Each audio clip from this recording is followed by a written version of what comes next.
আজকে আমি চক্কর পক্কর একটা কেক বানাইতেছি, দেখেন কত চক্কর পক্কর, তাই এটাকে চক্কর পক্কর দিয়েছি নাম। যাই হোক, আমি কিন্তু প্রফেশনালভাবে কোনো দিন কেক বানাইনি, আমি প্রথম কেক বানাইতেছি।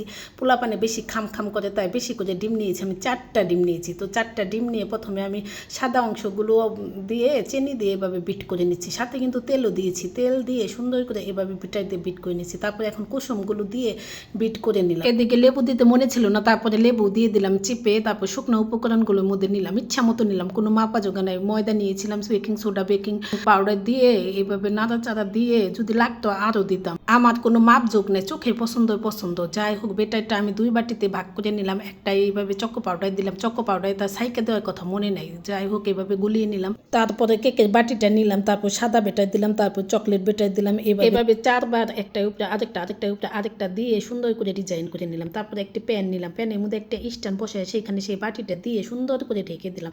ঢাকার পরে ঠিক 40 মিনিট পরে এটাকে খুলে আমি এত লম্বা একটা কাঠি দিয়ে এটাকে দেখলাম যে এটা হয়েছে কিনা। দেখলাম এটা হয়ে গেছে। তারপর এটাকে সুন্দর করে নামিয়ে নিয়ে পিস পিস করে বাচ্চাদের সামনে দিলাম।